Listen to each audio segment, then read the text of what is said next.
وأشهد أن لا إله إلا الله وحده لا شريك له وأشهد أن محمدا عبده ورسوله أما بعد أعوذ بالله من الشيطان الرجيم يا أيها الذين آمنوا اتقوا الله حق تقاته ولا تموتن إلا وأنتم مسلمون يا أيها الناس اتقوا ربكم الذي خلقكم من نفس واحدة وخلق منها زوجها وبث منهما رجالا كثيرا ونساء واتقوا الله الذي تساءلون به والأرحام إن الله كان عليكم رقيبا يا أيها الذين آمنوا اتقوا الله وقولوا قولا سديدا يصلح لكم أعمالكم ويغفر لكم ذنوبكم ومن يطع الله ورسوله فقد فاز فوزا عظيما قال نبينا محمد صلى الله عليه وسلم فإن أصدق الحديث كتاب الله وأحسن الهدي هدي محمد صلى الله عليه وسلم وشر الأمور محدثاتها وكل محدثة بدعة وكل بدعة ضلالة وكل ضلالة في النار اللهم صل على محمد وعلى آل محمد كما صليت على إبراهيم وعلى آل إبراهيم إنك حميد مجيد اللهم بارك على محمد وعلى آل محمد كما باركت على إبراهيم وعلى آل إبراهيم إنك حميد مجيد சூரியன் உதிக்கின்ற நாட்களிலே சிறந்த நாளாக இருக்கக்கூடிய ஜும்ஆவுடைய வெள்ளிக்கிழமை தினத்தில் அல்லாஹ்விற்கு செலுத்த வேண்டிய கடமையான வணக்கத்தை நிறைவேற்றுவதற்காக நாம் அனைவரும் அவனுடைய ஆலயத்திலே ஒன்று கூடி இருக்கின்றோம்.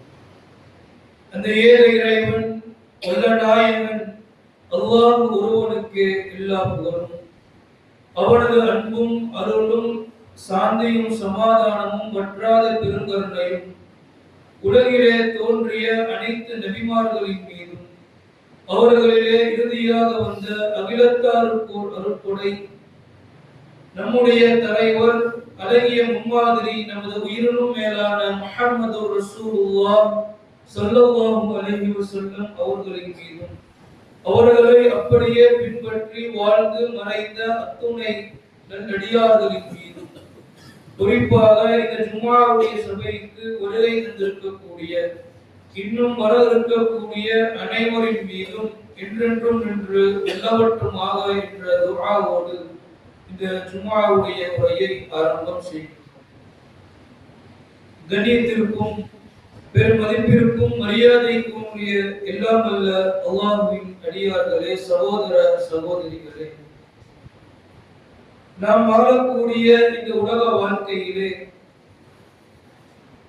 விலை மதிப்பில்லாத பொக்கிஷங்கள் என்று நாம் பட்டியலிட்டோம் என்று சொன்னால் சில விஷயங்களில் மட்டும்தான் அந்த பட்டியலை நம்மால் அடக்கிக் கொள்ள முடியும். அப்படி விலை மதிக்க முடியாத பொக்கிஷங்களிலே ஒன்றுதான் மன நிம்மதி, மன அமைதி. இந்த மன நிம்மதி, மன அமைதியை பொறுத்தவரை உலகத்திலே வாழக்கூடிய எல்லா மனிதர்களும் இது எனக்கு கண்டிப்பாக இருக்க வேண்டும் என்று விரும்பத்தான் செய்கின்றோம். இந்த மன அமைதியை பொறுத்தவரை எத்தனை செல்வங்களை வாரி வழங்கினாலும், எத்தனை கோடான கோடி பொருளாதாரத்தை அள்ளி வீசினாலும் இதை விலைக்கு நம்மால் வாங்க முடியாது. இந்த மன நிம்மதிக்காக வேண்டி மனநல மருத்துவர்களை நாம் அணுகி அவர்களிடத்திலே ஆலோசனை பெற்றாலும் கூட இதிலே தீர்வு காண முடியுமா என்று கேட்டால் நிச்சயமாக தீர்வு காண முடியாது. ஏன்? மனநல மருத்துவர்கள், சைக்காட்ரிஸ்டுகள் கூட அவங்களுக்கு மன ரீதியான பிரச்சனைகள், மன நிம்மதி இன்மை ஏற்பட்டு விட்டது என்று சொன்னால் என்ன செய்வது என்று தெரியாமல் விழி பிதுங்கி இருக்கக்கூடிய பல காட்சிகளை எல்லாம் இந்த உலகம் கண்டுதான் இருக்கின்றது. இந்த நிம்மதி இன்மைக்கு பல வகையான காரணங்கள் இருந்தாலும் கூட இதற்கு மிக முக்கியமான காரணமாக, பெரும்பான்மையான காரணமாக இருப்பது எதிர்பார்ப்புகள் தான் என்று இன்றைக்கு நவீன உலகம் சொல்லி இருக்கின்றது. மனிதன் சக மனிதனின் மேல் அல்லது தன்மேலே பல எதிர்பார்ப்புகளை வைக்கின்றான். அந்த எதிர்பார்ப்புகள் பூர்த்தி அடையாத பொழுது, அது முழுமை அடையாத பொழுது, அது மனிதனுக்கு ஏமாற்றத்தையும் அதன் மூலமாக மன நிம்மதி இன்மையையும் கொடுக்கின்றது. அந்த ஏமாற்றங்கள் தான் மன நிம்மதி இன்மைக்கு மிக முக்கியமான காரணமாக இருக்கின்றது என்பதை ஆய்வுகள் சொல்லக்கூடியதை பார்க்கின்றோம். அதை கருத்துல கொண்டுதான்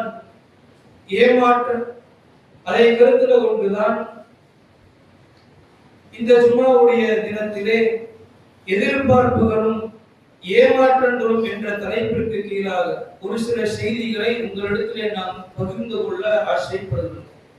இது ஒரு நீண்ட நெடிய தகவல்களை கொண்ட தலைப்பாக இருந்தாலும் கூட குறிப்பிட்ட சில செய்திகளை மட்டும் உங்களிடத்திலே நாம் பதிவும் செய்கின்றோம்.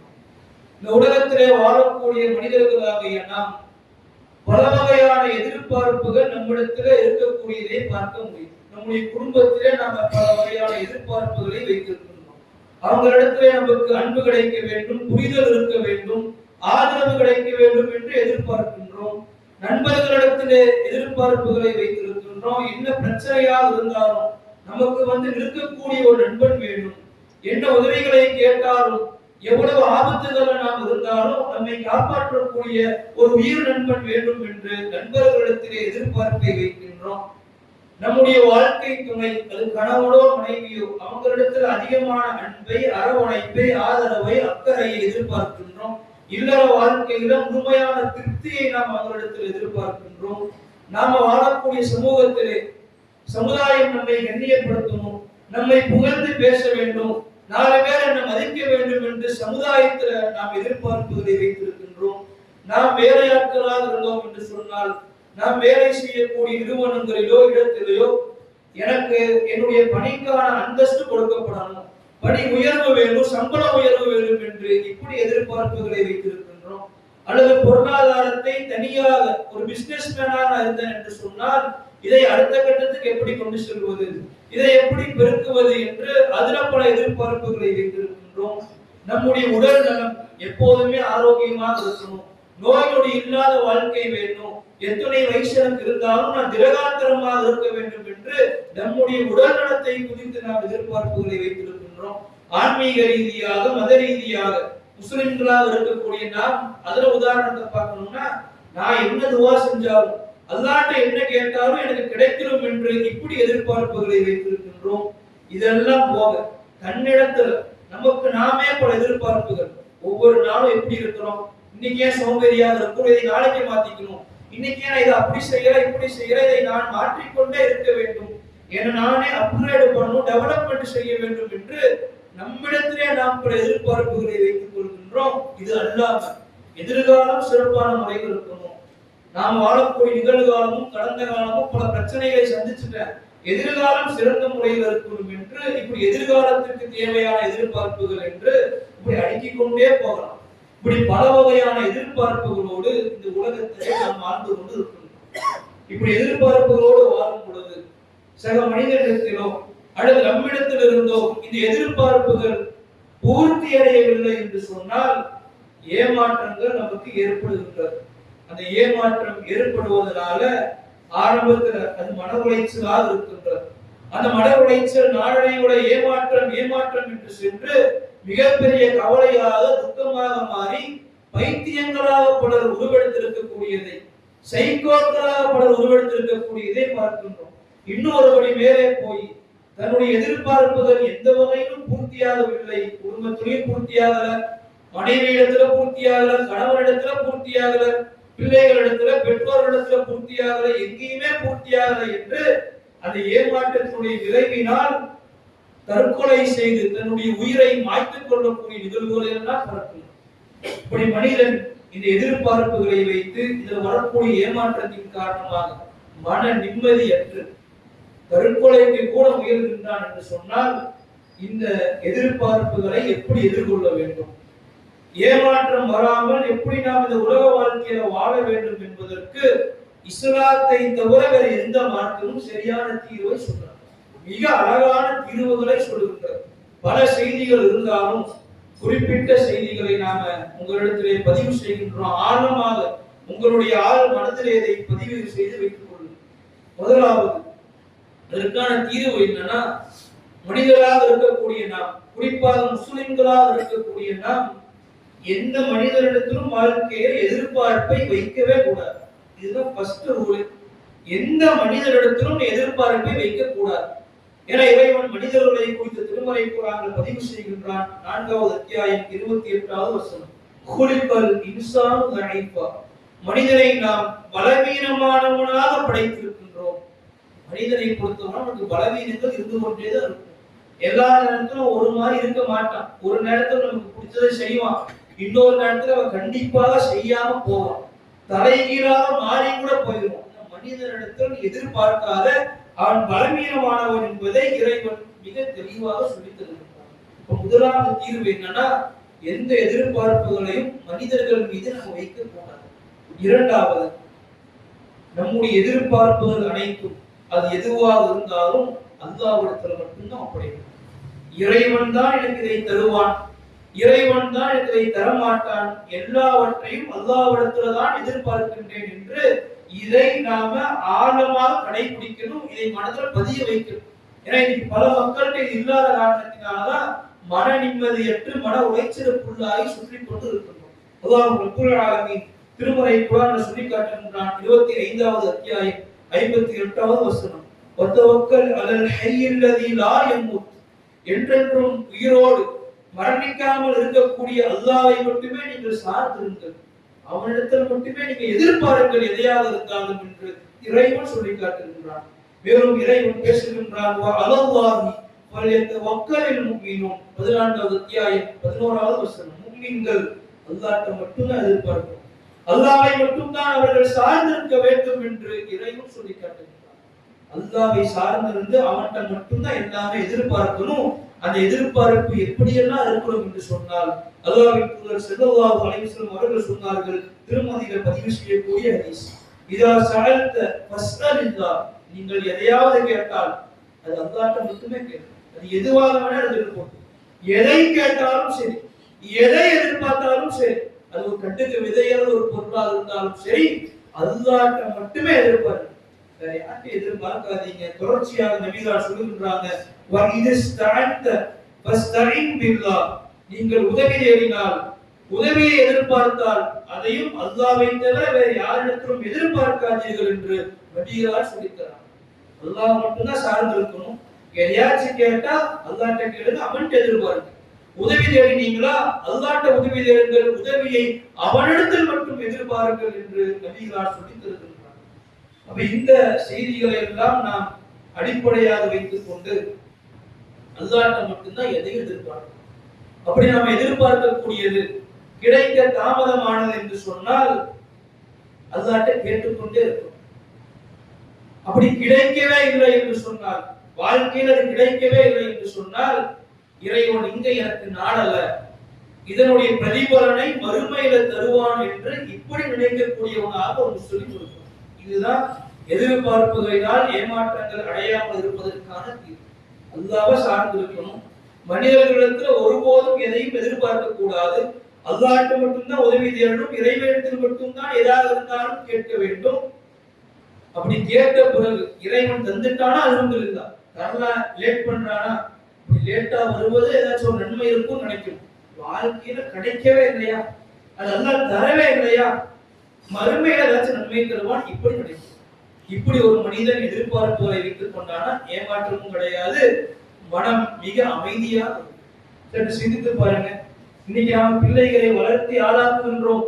எப்படியெல்லாம் பிள்ளைகளை கவனிக்கின்றோம், அந்த கவனிப்பு எப்படி தெரியுமா இருக்கணும், இதன் மூலம் எனக்கு நன்மை இருக்கு, இந்த கவனிப்பின் மூலமாக, இந்த பிள்ளைகளை பராமரிப்பதன் மூலமாக இறைவன் எனக்கு நன்மையை தருவான், அந்த எதிர்பார்ப்பு தான் இருக்கும். என்னுடைய கஷ்ட காலத்துல என் பிள்ளை என்ன காப்பாத்துவான், மற்றவருடைய பிள்ளைகள் எப்படியெல்லாம் அவருடைய தாயத்திற்கு வேலை செய்கின்றார்கள், பணிவிடை செய்கின்றார்கள், அவங்களை குளிப்பாட்டி விடுகின்றார்கள். முடியாத காலத்திலே அவர்கள் மலஜலம் கழித்து விட்டாலோ சிறுநீர் போய்விட்டாலோ அவங்களால கழுவ முடியாத சூழல் இருக்கும் பொழுது இவர்கள் அதை சரி செய்து கொடுக்கின்றார்கள். எப்படியெல்லாம் கவனிக்கிறாங்க. என் பிள்ளை இப்படி இல்லையே நினைச்சிடக்கூடாது. நான் சின்னதுல பராமரிச்சேன், எனக்கு நன்மை அல்லாஹ்விடத்தில் இருக்கின்றது. இப்படி நாம் எதிர்பார்ப்பை வைக்க வேண்டும் என்றுதான் இஸ்லாமிய மார்க்கம் நமக்கு சொல்லித் தருகின்றது. எந்த அளவுக்கு என்று சொன்னால் அல்லாஹ் ரப்பல் ஆலமீன் திருமறை குர்ஆனில் சொல்லித் தருகின்றான், அஸா அன் தக்ரஹு ஷைஅன் வஹுவ கைருல் லக்கும். ஒரு விஷயம் உங்களுக்கு நன்மையாக இருக்கும், ஆனால் அது உண்மையாலுமே நன்மை கிடையாது. அதை நீங்கள் வெறுக்கக்கூடியதாக இருக்கும் என்று அல்லாஹ் சொல்லி காட்டுகின்றான். இன்னொரு இடத்துல அல்லாஹ் சொல்லி காட்டுகின்றான், அதே வசனத்துல சொல்லி காட்டுகின்றான், ஒரு விஷயம் உங்களுக்கு தீமையாக இருக்கும், ஆனா நீங்க அதை விரும்பக்கூடும் என்று இறைவன் சொல்லி காட்டுகின்றான். இந்த உலகத்துல ஒரு விஷயம் உனக்கு நன்மையா இருக்கும், அதை நான் தரணும்னு நினைப்பேன், ஆனா நீ அதைத்தான் வெறுத்துட்டு இருப்ப. ஒரு விஷயம் இந்த உலகத்துல தீமையாக இருக்கும், அதை நான் தடுத்திருப்பேன், ஆனா நீ அதை விரும்பிக் கொண்டிருப்பாய். உனக்கு எது நன்மை எது தீமை எனக்கு தெரியும், என்னிடத்துல மட்டும் எதிர்பாரு. ஒன்றை நான் தரவில்லை என்று சொன்னால் நீ கவலைப்படாத, வருத்தப்படாத, அது ஏதாச்சும் நன்மை இருக்கும் என்று இறைவன் சொல்லி காட்டுகின்றான். எந்த எதிர்பார்ப்புகளாக இருந்தாலும் அல்லாஹ்ட்ட மட்டும்தான் வைக்கணும். சக மனிதன் திரும்பி உதவி செய்வான்னு கூட நினைக்காத என்ற அளவுக்கு அல்லாஹ் சொல்லி காட்டுகின்றான்.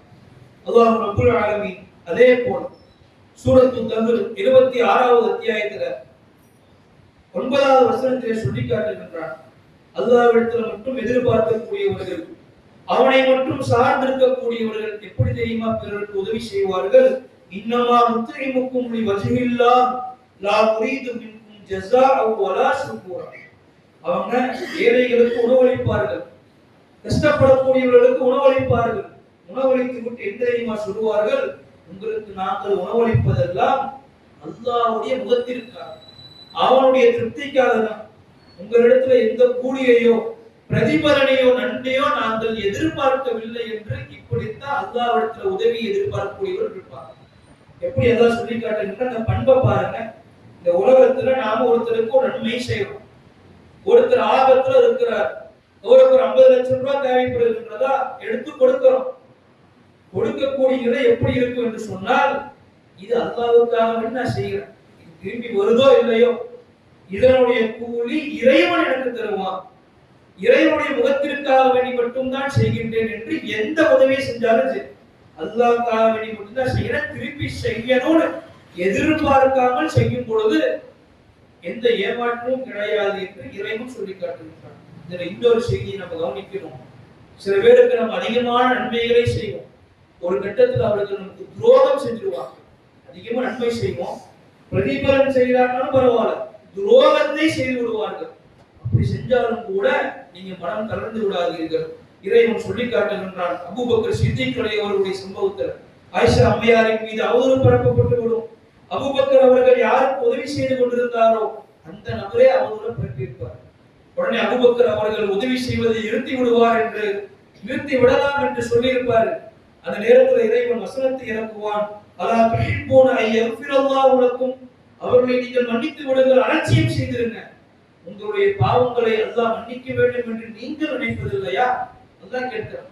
அல்லாஹ் உங்கள் பாவங்களை மன்னிக்கணும் நீங்க நினைக்கிறீங்கல்ல, அதுபோல யாராச்சும் துரோகம் செய்யறானா, நீ நன்மை செஞ்சுட்டு உனக்கு அநீதி இழைக்கின்றானா, அவன் அலட்சியம் செஞ்சிரு, இது உனக்கு மன நிம்மதிக்கான வழி என்று இறைவன் திருமுறைக்குள்ளான சொல்லி தருகிறான். அப்ப இறைவன் சொல்வதை போல நாம யாருக்கு எவ்வளவு நன்மைகளை செஞ்சாலும் திருப்பி பிரதிபலன் எதிர்பார்க்காமல், ஒருவேளை ஒரு துரோகமே செஞ்சுட்டு போனாலும் அதையும் அலட்சியம் செய்யாமல் இந்த உலகத்தில் வாழ்ந்தோம்னா ஏமாற்றம் நமக்கு வருமா? ஏமாற்றத்தை அடைவதற்கான வாய்ப்புகள் இருக்குமா? மன நிம்மதியின்மை ஏற்படுமானா? கண்டிப்பாக ஏற்படாது. அப்ப இந்த தீர்வுகளை மனதில் ஆழமாக பதிய வைக்க வேண்டும். மனிதர்களிடத்தில் ஒருபோதும் எதையும் எதிர்பார்க்க கூடாது. அல்லாஹ்வை மட்டும்தான் சார்ந்து இருக்கணும், அவரிடத்தில் மட்டும்தான் உதவி தேடணும், அவரிடத்தில் மட்டும்தான் எதிர்பார்க்க வேண்டும். எந்த உதவி யாருக்கு செய்தாலும் சரி பிரதிபலனை எதிர்பார்க்காமல் செய்யணும். துரோகமே அவர் செஞ்சாலும் கூட அதை அலட்சியம் செய்து விட வேண்டும். இப்படி வாழ்ந்தால் ஏமாற்றம் அடைவதற்கான வாய்ப்புகள் இல்லை என்று இஸ்லாமிய மார்க்கம் சொல்லித் தருகிறது. இதற்கு பல சம்பவங்களை நாம் உதாரணமாக சொல்லலாம். எத்தனையோ நபிமார்கள் இந்த உலகத்திற்கு வந்திருக்கின்றார்கள். நபி யாக்கூப் அலைஹிஸ்ஸலாம் அவர்கள் அவருடைய மகனார் யூசுப் நபி அலைஹிஸ்ஸலாம் அவர்கள் தொலைந்து விடுகின்றார்கள். துக்கத்தில் இருக்கக்கூடிய நேரத்தில் எந்த மனிதனுடைய உதவி அவர் எதிர்பார்க்கிறார்? அவர்கள் சொன்னார்கள், இன்னமா அஷ்கு பஸ்ஸி வ ஹுஸ்னி இலல்லாஹ், என்னுடைய துக்கத்தையும் கவலையும் நான் அல்லாஹ்விடத்தில் மட்டும் தான் முறையிடுகின்றேன். ஏன்னா அவன் மட்டும்தான் என்னுடைய எதிர்பார்ப்புகளை பூர்த்தி செய்ய முடியும். யாக்கூப் நபி அலைஹிஸ்ஸலாம் அவர்கள் இருந்தார்கள். இந்த உலகத்துல வந்து இன்ன நபிமார்கள், நபி இப்ராஹிம் அலைஹிஸ்ஸலாம் அவர்கள் உயிர் போறக்கூடிய தருணம் எந்த மனிதனுடைய உதவி எதிர்பார்க்கல. நெருப்புல தூக்கி வீசப்படும் பொழுது ஹஸ்பி அல்லாஹ் வ நிஅமல் வக்கீல், இறைவன் எனக்கு போதுமானவன் என்று அந்த நேரத்துல சொன்னார்கள். உயிர் போகக்கூடிய தருணம். நூஹ் நபி அலைஹிஸ்ஸலாம் அவர்கள் 950 ஆண்டுகள் பிரச்சாரம் செய்தார்கள். பல பேர் இஸ்லாத்தை ஏற்றுக்கொள்ளவே இல்லை. ஆனா அவர் சங்கடப்படல. அல்லாஹ்விற்கு மட்டும்தான் நன்மை எதிர்பார்த்தார்கள். இப்படி சொல்லிக்கொண்டே போகலாம். அல்லாஹ்வின் தூதர் ஸல்லல்லாஹு அலைஹி வஸல்லம் அவர்கள் எந்த அளவிற்கு அல்லாஹ்விடம் மட்டும்தான் உதவியை எதிர்பார்த்தார்கள், அல்லாஹ்வை சார்ந்திருந்தார்கள் என்று சொன்னால், தாத்துர் ரிக்கா என்று சொல்லப்படக்கூடிய ஒரு போர். இந்த போர் முடிந்த பிறகு நபிகளார் வருகின்றாங்க. வரக்கூடிய வழியில ஓய்வு எடுக்கலான்னு ஒரு முடிவு செய்கின்றாங்க. ஒரு கருவேலை மரம் இருக்கின்றது. அந்த மரத்துல வாழை தொங்க போட்டு ஓய்வு எடுக்கலாம். திடீர்னு ஒரு சத்தம். சஹாபாக்கள் எந்திரிச்சு பார்க்கிறாங்க. நபிகளார் நின்று கொண்டிருக்கின்றார்கள், வாளை பிடித்துக் கொண்டு. எதிரில் ஒரு கிராமவாசி நின்று கொண்டிருக்கின்றார். அப்ப நபிகளார் சொல்லி காட்டுகின்றாங்க, நான் தூங்கிக் கொண்டிருக்கும் பொழுது என்னுடைய வாளை உருவி இந்த கிராமவாசி என்னை தாக்குவதற்காக, என்னை கொலை செய்வதற்காக முற்பட்டார். அந்த நேரத்தில் இந்த கிராமவாசி கேட்டார், முஹம்மதே, உங்களை இந்த தினத்தில் காப்பாற்றக்கூடியவன் யார் என்று கேட்டார். நான் அல்லாஹ் என்று 3 முறை சொன்னேன். அவர் வாளை பயத்தில் கீழே போட்டு விட்டார். நான் வாளை எடுத்துக்கொண்டேன். பிறகு நபிகளார் அவரை ஒன்றும் செய்யல என்று ஹதீஸ்ல வருகின்றது. என்ன நான் கவனிக்கணுமா, நாம உயிர் போகக்கூடிய தருணம், விட்ட கொன்றும் அவ்வளவுதான். அந்த சூழல்ல கூட என்னை காப்பாற்றக்கூடியவன் அல்லாஹ்தான் என்று நபிகளார் இருந்திருப்பார்கள் என்று சொன்னால், அந்த சூழல் தான் விடுங்க. சாதாரண வாழ்க்கையினுடைய சூழல்ல எந்த நிலையாக இருந்தாலும், ஒரு கஷ்டமா, பொருளாதார பிரச்சனையா, குடும்பத்தில் பிரச்சனையா, எதிர்பார்ப்புகள் பூர்த்தியாகவில்லையா, இறைவன் தருவான், அவன் மட்டும்தான் அவரை பாதுகாவல் என்று நாம நினைக்க வேண்டும் என்பதை இந்த சம்பவம் எடுத்துக்கின்றோம். இறுதியாக ஒரே ஒரு சம்பவத்தை சொல்லி நிறைவுக்கு வருகின்றேன். அபூதர் அல் கிஃபார் ரலியல்லாஹு அன்ஹு அவர்கள் எல்லாருமே கேள்விப்பட்ட ஒரு சஹாபி. கிஃபார் குலத்தை சார்ந்தவர். இவர் ஆரம்ப காலகட்டத்தில் நபிகளாரை சந்திக்க வருகின்றார். இஸ்லாத்தை நபிகளாரை எத்தி வைக்கின்றார்கள். அவர் என்ன செய்கிறார்னா, குறைஷிகளிடத்துல, அன்னைக்கு யாரிடத்திலுமே இது பரவலாக பேசப்படவில்லை என்று சொன்னாலும், குறைஷிகள் அதிகமாக அனுமானக்கூடிய பகுதியில சென்று இஸ்லாத்தை பிரகடனப்படுத்துகின்றார். அடிவாங்கினார் கேள்விப்பட்டோம். இவருடைய இறுதி காலகட்டத்தை குறித்து சில செய்திகள் வரலாற்று நூல்களில் பதிவு செய்யப்பட்டிருக்கின்றன. அதுல பாருங்க, இந்த அபூதர் அல் கிஃபார் ரலியல்லாஹு அன்ஹு அவர்கள் தபூக் யுத்தக்களம், நபிகளாரும் சஹாபாக்களும் மக்களும் முன்னாடி போய் கொண்டிருக்கிறாங்க. ஒரு இடத்துல இருக்கும் பொழுது திரும்பி பார்க்கிறாங்க. தூரத்துல ஒரு நபர் ஆடி அசைந்து மெதுவாக அப்படியே வருகின்றார். நபிகளார் சொல்றாங்க, அது அபூதராகத்தான் இருக்கும்னு நான் நினைக்கிறேன்னு சொல்றாங்க. கொஞ்சம் அந்த நபர் நெருக்கமாக வர வர அது அபூதராகத்தான் இருக்கின்றார். உடனே நபிகளார் சொல்லி காட்டுகின்றாங்க, ரஹிமல்லாஹு அபாதரின், அபூதருக்கு இறைவன் கருணை புரிவானாக. எம்சி வஹ்தா, அவர் தனியாக நடக்கின்றார். வ யமூத்து வஹ்தா, அவர் தனியாகவே மரணிப்பார். வ யுபஅத்து வஹ்தா, அவர் தனியாகவே மறுமை நாளில் எழுப்பப்படுவார் என்று சொல்லி காட்டுகின்றார். அந்த நேரத்தில் அபூதர் அவர்கள் இந்த முன்னறிவிப்பை பெற்றுக்கொண்ட பிறகு நபிகளாருடைய காலகட்டம் கிடைக்கின்றது. நபிகளாருடைய மரணத்திற்கு பிறகு உஸ்மான் பின் அஃபான் ரலியல்லாஹு அன்ஹு அவருடைய காலகட்டம். இந்த நேரத்திலே செல்வந்தர்கள் எல்லாம் பொருளாதாரத்தை சரியான முறையில் ஜக்காத் கொடுக்காமல் அதை பதுக்கி வைக்க ஆரம்பிக்கின்றார்கள். அபூதர் அவர்கள் இதற்கு எதிராக கடுமையான பிரச்சாரங்களை செய்கின்றார்கள். ஆட்சியாளர்களுக்கும் அபூதர் அவர்களுக்கும் ஒரு வகையான மோதல் போக்கு ஏற்படுகின்றது. அப்ப சொல்றாங்க அபூதர்கிட்ட, நீங்க எங்களோடு இல்லாம கொஞ்சம் தனியா போய் வாழ்ந்துருங்க என்று சொல்றாங்க. அபூதர் அவர்கள் அதை மனதில் வைத்துக் கொண்டு, அல்லாஹ் எனக்கு போதுமானவன் என்று ரபாதா என்று சொல்லக்கூடிய மதீனாவிலிருந்து 3 மைல் தொலைவுல ஆள் நடமாட்டம் இல்லாத பாலைவன பகுதியில ஒரு கூடாரம் அமைத்து மனைவியோடு தங்குகின்றார். அந்த நேரத்திலே அவருடைய மரண தருவாயை அடைகின்றார் அபூதர் அவர்கள். சில ஆண்டுகள் கழித்து மரண தருவாயை அடைகின்றார். மனைவி கவலையில் இருக்கிறார், அழுகிறாங்க. அபூதர் அவர்கள் சக்கராத் வலியிலே கேட்கின்றார், என்னுடைய அருமை மனைவியை ஏன் நீங்க அழுகின்றீங்கன்னு கேட்கும் பொழுது, எவ்வளவு பெரிய சஹாபி நீங்க, இப்படி தனியாக மரணிக்கின்றீர்கள் சொல்கின்றாங்க. அந்த நேரத்தில் அபூதர் அவர்கள் திரும்ப சொல்றாரு, அப்படி நினைக்காத, நபிகளார் உயிரோடு வாழும் பொழுது நபிகளார் சொல்லி காட்டினார்கள், ஒருவர் இருப்பார், அவர் கடைசியாக பாலைவனத்தில் தனியாக மரணிப்பார், அவருடைய ஜனாசாவை நம்பிக்கை கொண்டவருடைய ஒரு கூட்டம் தொழுகை நடத்தும் என்று சொல்லி நபிகளார் முன்னறிவிப்பு செஞ்சாங்க. அந்த முன்னறிவிப்பு செய்யும் போது என்னோடு இந்த சஹாபாக்கள் எல்லாரும் மௌத்தா போயிட்டாங்க, நான் மட்டும்தான் மிஞ்சி இருக்கிறேன், அதனால் நான் தான் அந்த நபராக இருக்கக்கூடும் என்று நான் நபிகளாரின் மீது நம்பிக்கை வைத்திருக்கிறேன், அல்லாஹ்வின் மீது நம்பிக்கை வைத்திருக்கின்றேன் என்று சொல்லி பிறகு மரணித்து விடுகின்றார். கவலையோடு அபூதர் அவருடைய மனைவி வெளியில் நின்று காத்துட்டு இருக்காங்க, யாராச்சும் வருவாங்களான். அந்த நேரத்திலே ஒரு கூட்டம் வருகின்றது. அருகில வரும்பொழுது பார்த்தா இப்னு மஸ்ஊத் ரலியல்லாஹு அன்ஹு அவர்கள் ஒரு கூட்டத்தாரோடு வருகின்றார். செய்தி சொல்லப்படுகின்றது, இப்னு மஸ்ஊத் அவர்கள் அபூதர் ரலியல்லாஹுடைய மரணத்தை கேட்டு கடுமையாக அழுகின்றார்கள். பிறகு அவருக்கு குளிப்பாட்டி இவர்கள் கொண்டு வந்த கஃன் துணியை எடுத்து அணிவித்து அவருக்கு ஜனாசா தொழுகை நடத்தி அந்த ரபாதா என்ற பாலைவனத்தில் அடக்கம் செய்கின்றார்கள். இன்னைக்கும் நாம் மதீனாவுக்கு சென்றோம்னா அபூதர் அல் கிஃபாரி ரலியல்லாஹு அன்ஹுவுடைய அடக்க ஸ்தலத்தை நம்மால பார்வையிடும். எப்பேற்பட்ட இறைவனை சார்ந்திருக்கிறார் என்று பார்க்கிறோம். ஏதாச்சும் மனிதரை எதிர்பார்த்து வாழ்ந்தாரா?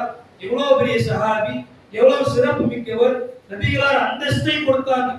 நபிகளார் தபூக்குடைய யுத்த களத்திலே அல்லாஹ் அவருக்கு அருள் புரியட்டும் என்று துஆ செய்த சஹாபி. எல்லா சஹாபாக்களும் பார்த்திருந்தார்கள், இருந்தாலும் எந்த மனிதனுடைய தெய்வம் எதிர்பார்க்கல.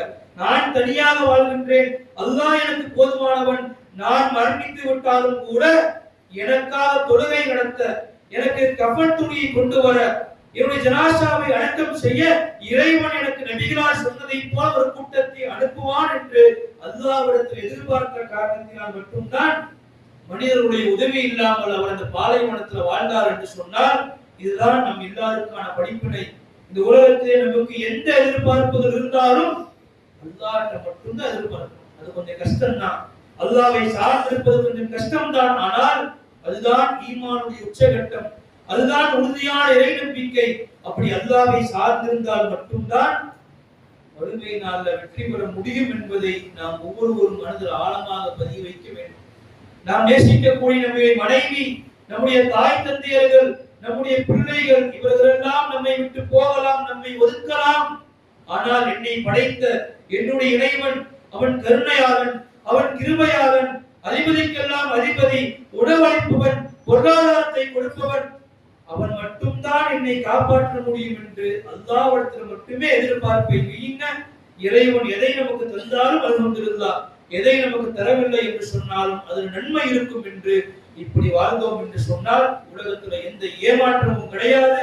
நாளை மறுமை நாள்ல மிகப்பெரிய வெற்றியை அடையலாம், உலகத்திலும் மன நிம்மதியோடு வாழலாம்.